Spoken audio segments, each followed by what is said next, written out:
The billionaire drove to his cleaner's house. What he found there broke him completely. Daniel Crew had a rule. He didn't mix worlds. His world had marble floors, floor-to-ceiling windows, and kitchen where 3 chefs rotated shifts. The world outside his gate, that was someone else's problem. Until the afternoon, his driver took a wrong turn, and Daniel found himself staring at a street he never knew existed, at the end of which stood a house he never should have been able to ignore. Before we go further, drop a comment right now. What time is it where you are, and what brought you to this video today? Don't forget to like and subscribe. Now let's get into it. Her name was Celeste. She had worked in Daniel's home for nearly 7 years. 7 years of arriving before sunrise, of ironing shirts he would wear for 4 hours and then discard, of scrubbing counters in a kitchen where food was wasted daily without a second thought. 7 years of saying good morning with a warmth that never seemed forced, no matter what she had left behind to get there. He had never asked what she left behind. Now he was standing in front of it. The house was small in the way that years of neglect makes things small, not just in size, but in spirit. The outer walls were streaked with damp, the paint so far gone that the original color was anyone's guess. The roof on the left side had buckled under the weight of too many seasons, patched over with a sheet of corrugated iron that sat crooked and rusting.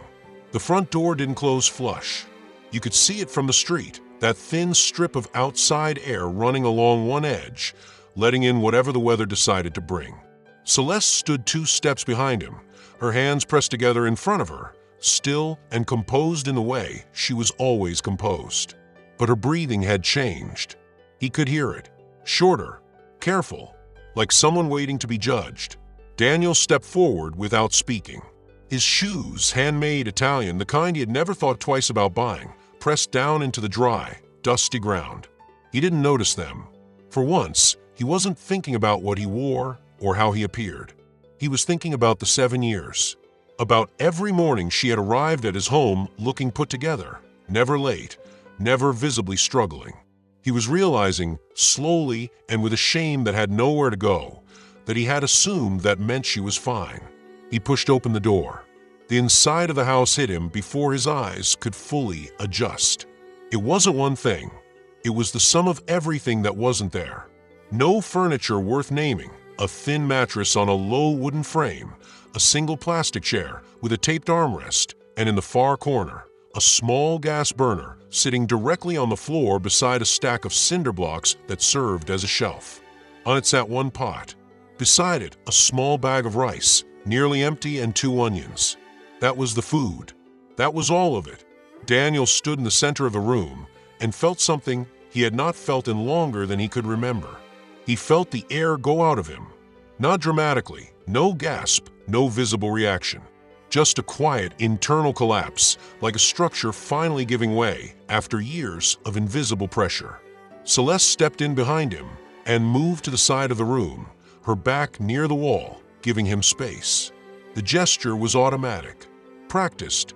She had spent years making herself smaller so that other people could be comfortable. She was doing it now in her own home for him.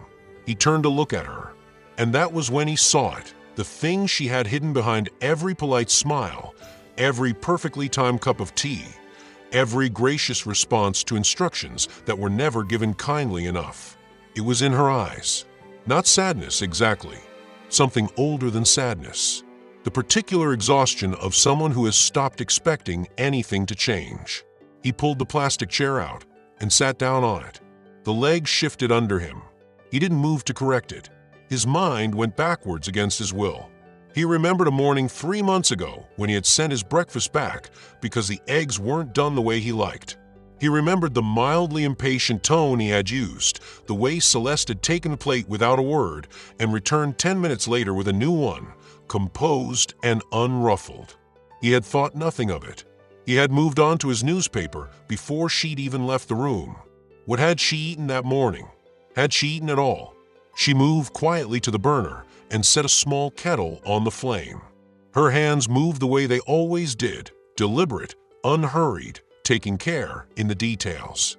She placed a cup on the cinder block beside him. The cup had a chip along the rim.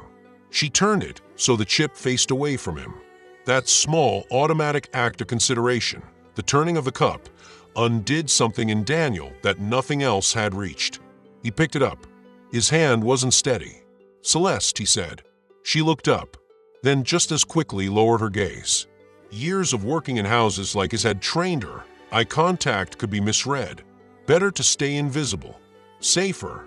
"How long?" he asked. She was quiet for a moment. Then, in the same even voice she used to tell him his car was waiting, she said, "I manage, Mr. Crew. It's fine."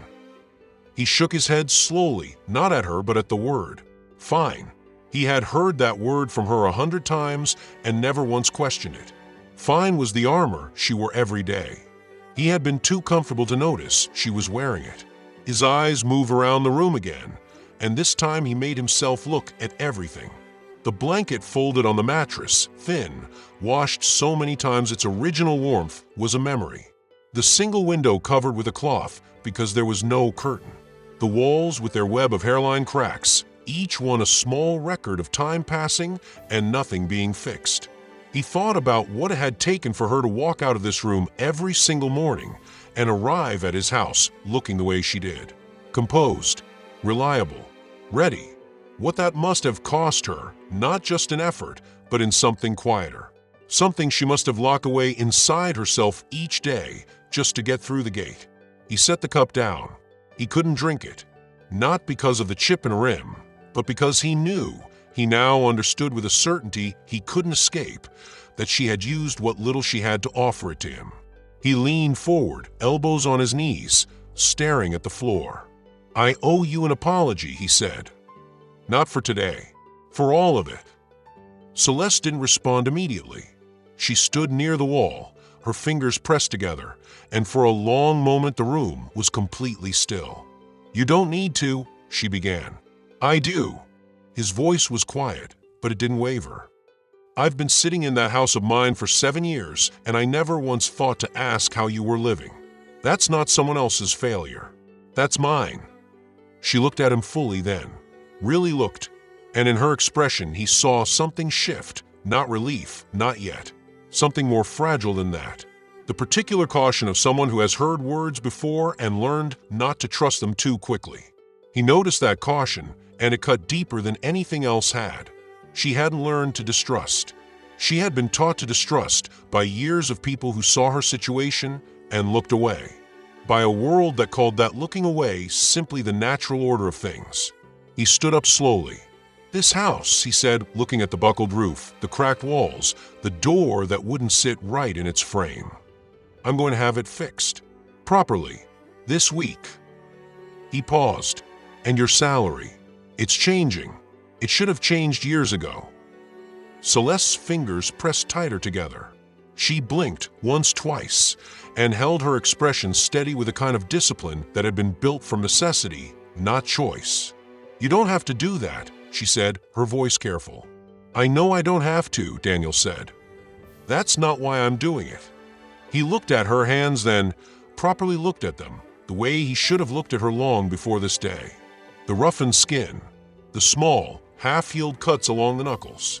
Hands that had worked without stopping, in his house, and in this one, carrying everything without asking anyone to help carry it with her. For the first time in his adult life, Daniel Crew felt ashamed of being comfortable. Not guilty, the way people feel guilty when they see a charity advertisement and then change the channel.